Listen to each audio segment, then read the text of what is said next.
Bună seara, stimați români! Bună seara în această săptămână, o săptămână tristă, o săptămână în care foarte mulți oameni și-au pierdut viața inutil, în care foarte mulți tineri și-au pierdut viața datorită incompetenței, datorită corupției, datorită lipsei de atenție și nepăsării unora față de noi, față de ceilalți, lipsei de compasiune până la urmă și de grijă și de empatie a unor autorități care ar fi trebuit să-și facă treaba. Ambasadorul România a anulat emisiunea din ziua de sâmbătă pentru a face loc dezbaterilor la acel moment cu privire la incendiul din clubul colectiv. Duminică am fost alături de mii de oameni în stradă pentru a face un gest mai degrabă de respect față de moartea acestor tineri. Iar acum, într-o săptămână foarte grea, în care în fiecare zi sunt anunțate alte decese, mă simt responsabil să fiu solidar cu toți acești tineri care au murit, cu familiile lor, să le transmitem condoleanțe și mai mult nu putem, pentru că fiecare își trăiește suferința și durerea prin capacitățile proprii, prin forța proprie, indiferent cine este cel care a decedat. Însă îi putem asigura de un lucru, că noi, societatea, indiferent de formele ei, nu vom mai permite, nu vom mai lăsa ca astfel de lucruri să se repete. În săptămâna aceasta, stimați telespectatori, avem un invitat special, un invitat, toți sunt speciali, dar un invitat la care am ținut foarte mult să fie prezent. Am ținut să fie prezent pentru că statul pe care îl reprezintă doamna ambasador este unul dintre cele mai puternice state din lume, deși are numai 8 milioane de locuitori cu aproximație. Este unul dintre statele care a rezistat în istorie de națiunile, care au rezistat în istorie unui adevărat asalt din partea întregii regiuni asupra acestuia. Este vorba despre statul Israel, iar invitatul meu de astăzi este ambasadorul Israelului la București, doamna ambasador a statului Israel la București. Am să schimb în limba engleză. Mrs. Ambassador, thank you very much for accepting my invitation, our invitation to this talk show. I just mentioned a few words for the young people that died recently and are still dying in Romania and Europe and everywhere else. And the pity that... Yes, I would like to express the condolences of the people of Israel, my condolences concerning that tragedy that took place here last week. You know that we also tried to help, and there are some people injured that were flown to Israel to be treated. Unfortunately, one of them died, but I do hope the other will recover. There were doctors that came here to help, to bring any help that they could, and if there is a necessity, we'll do it again. I hope that it won't be necessary. We also hope that. Mrs. Ambassador, and we know that Israel is doing everything it can to help Romania, not only in this case but in general. We have about 300,000 Romanians or Romanians speaking Romanian language in Israel, and the fact that the relations, business, politically, in all ways are very, very close with you. Yes, you know that we had relations with the state of Romania since the establishment of the state of Israel in 1948, and it never stopped. Even during the period when all the communist country broke their ties with Israel, there was an Israeli embassy in Bucharest, and we had diplomatic relations during all these years. So it is a very special relation that we have with Romania, You spoke about the people that came from Romania. Yes, they are from Romanian descendants. They feel close to Romania in some ways, but they are Israeli citizens. So they are kind of a bridge between the two countries. And it's very important to have that kind of people that know both the country to help the cooperation between the two countries. Yes, yes, indeed. With your permission, I will go now to more, let's say, tougher questions. Okay. I feel you prepared for that. I hope. I will start with, well, it's not tougher. It's are questions that make sense for the Romanian citizens to know more about your country than they already know. And this is the scope, this is the goal of our talk show, for them to understand the interests of all the countries, to see the persons that are represented here, to understand the interests of Romania with those countries. Israel, it's called the Holy Land. It's called the, let's say, the place. It is the Holy Land. It is the Holy Land. And I would like to ask you, how did you manage? In my introduction, I mentioned that Israel managed to remain as a nation, even though the pressure in all the history to be destroyed was huge. Now, how did you manage to maintain the state, your state, strongly, and your nation first, and the second state? Well, you said Holy Land. The place there is the cradle of the three big religions. The Jewish religion, the Christian that was a continuation of the Jewish religion, and then the Islam. So they are, the three of them have some roots in that place, the promised land, and my father used to say the promised land. It was promised to too many. Yes. Anyhow, when the Jewish people were scattered in the world, they didn't have the land anymore, but they had their beliefs, and they had something very special. They had the book, the Holy Scriptures, that kept the Jews wherever they were, even if they didn't still knew the language. They could read the book, and Jews between themselves, being from Romania or being from Morocco or being from Iraq, they have a common language, they have a common belief, they have a common history, and it kept them together with always the hope of returning home, returning to Jerusalem. You know that each year during the Passover we say, next year in Jerusalem. So it took us 2,000 years. There were always people coming to the Holy Land. There was always a Jewish presence in what is today the State of Israel. So it was a very strong link. You know, I always say when in Israel we are celebrating the Sukkot, the harvest time. In Europe it's already raining, sometimes it's even snowing, and we are building cabins to live outside because we live in the rhythm of the seasons there in Israel. When it Passover, here it is still winter, but we are celebrating the beginning of the spring. So it is a link that has kept us together for 2,000 years.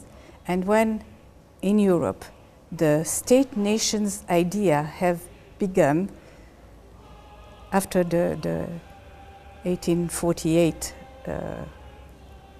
Réveil, the moment of your independence. Of the independence of every state in Europe. Yes. The Jews said, well, why not we? And that's when the Zionist movement started. It is a movement of national liberation of the Jewish people. And as it could not take place in Europe, because we had no state there, it took place in the land of our ancestors. Now to the second part of your question. I don't want to make a history class, but we can try, it's no problem.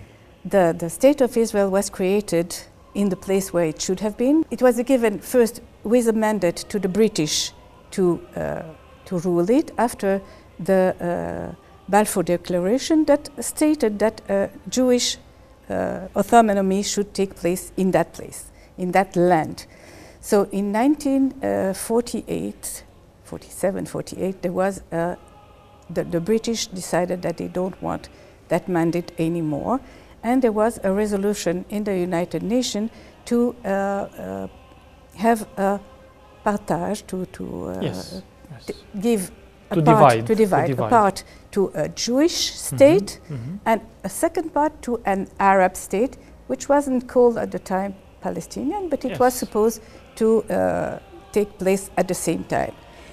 The Arab states around that region decided that they don't accept the creation of a Jewish state, and on the 14th of May 1948 they attacked what was to be the Jewish state. We were 600,000 at the time, very little population, very poorly armed, most of them 10 times less than now. At least, yes. Yeah, at least. At because least. You are 8 million now. 8 million. Most of them were refugees from the horror camps in Europe, from the after the Second World War. They were not ready to fight, but they didn't have anything to lose. They wanted to have their own country, so they fought, and they succeeded in driving away the Lebanese army, the Jordanian army, the Syrian army, the Egyptian army, all these Arab army state that came to attack the state of Israel. That then the city of Jerusalem was divided in two. The place where the Arab state was supposed to be was taken by the Jordanians, and the other part became the State of Israel.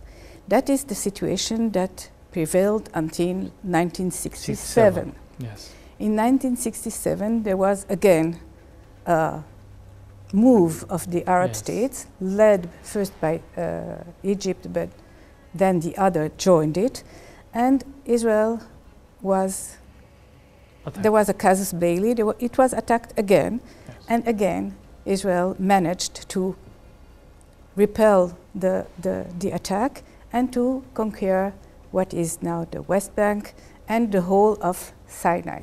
So it was really, I must say, between 1948 and 1967, Israel had to develop its own agriculture, its own industry, its own army, its own aircraft, everything we had to do alone, because the people around us didn't want to have anything to do with us. Maybe that's the biggest gift they gave us, letting us manage by ourselves. I sometimes say that if all that energy that was invested in arming those states, in developing that military strength, was put in schools and hospital and infrastructure, they would have a better living standard now. We will have a flourishing Middle East. Absolutely. Yeah, I agree with you here. We had the Jordanian ambassador, we had other Arab ambassadors representing Arab states, and of course we listened to all the countries, but the war is always not the choice. And now my question to you would be, after this short, good lesson of history, I would ask you, still you have 1 million non-Israeli people living on your territory. It's not our territory. It's not your official territory, but still it's in at the border. We have Gaza, which is in the left, very close to the sea. We have West Bank, and the question is, why is Israel? I'm putting questions, not what I am interested in, but I think what the general population would like to know the answers to. Why the Israeli state is opposing to have a Palestinian state, an official Palestinian state? Okay, let's go back to a little bit of Please. history. We are willing to discuss with anyone that is willing to discuss with us. For proof, we have now diplomatic relations with Egypt after we gave back to Egypt all of Sinai. Yes, yes, Okay. Sinai, absolutely. We have diplomatic relations with Jordan, but Jordan didn't want to get back that territory, which is the West Bank of Jordan. Of Jordan. Of Jordan, yes, yes, okay? So we are now facing the Palestinians. We had had talks for a very long time with the Palestinians. We have the Oslo Agreement, we had Camp David yes, yes, indeed. meetings. When you get to an agreement with someone that is not necessarily your friend, because between friends you don't need that kind of agreement. But it can't be friends if they invaded you two times or Okay, three but times. you don't make peace with your friends. You Sure. make peace with your enemies. Sure. So you have to take into consideration that we are still at stage of belligerence with the Palestinians. There was no peace agreement signed because it's not a state.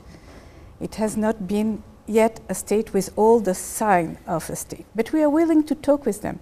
But we have some simple demands, that they recognize us as the nation state of the Jewish people. And that's something that they are not willing to do. Why? Why, Ms. Ambassador? Because that would mean that they have no more demands on the territory that is Israel. If they recognize Israel as the state of the Jewish people, they cannot ask us to have the refugees come to Israel. And that is where we differ. It is very important what you mentioned now, because we are not here to judge or criticize, but I'll make a short comment. Yes. You made very clear your point, and put it more things on the table, because when an Arab or more Arab states are stating through their ambassadors, ministers and so on, that Israel is not willing to accept Palestine or an Arab state from the two regions, they never say that they refuse to accept Israel as a state. Well, and this seems for any, I'm not speaking geopolitician or analyst, it's a simple person mind. You accept me, my state, you recognize my state, I will recognize your state. yes. Sometimes they say land for peace, but we have bad experience with that land for peace. Look what happened in Gaza. We gave land. We gave back the whole of Gaza. We destroyed the Israeli settlement that were there, and we hoped, leaving there some infrastructure, that that place will calm down and flourish. They have all the possibilities there, and the Gaza now is under the control of Hamas? Of the Hamas. Yes. Thank you. No and problem. they are launching rockets for years now. So we don't have the land anymore, and we didn't get peace. And that was almost the same with Lebanon. So when you come to the Israeli and you tell them, give them the West Bank, it will bring peace, you must know that between Kalkilia and Tel Aviv, it's 19 kilometers. Exactly. So the Israelis are a little less sure that our Arab neighbors will keep the peace. Distance and the peace. Ms. Ambassador, we'll come back from a short break of commercials, but I enjoy very much a discussion with you. Thank you. very open, and we put all the things on the table because there's nothing to hide. It's history and present from the Middle East. Thank you.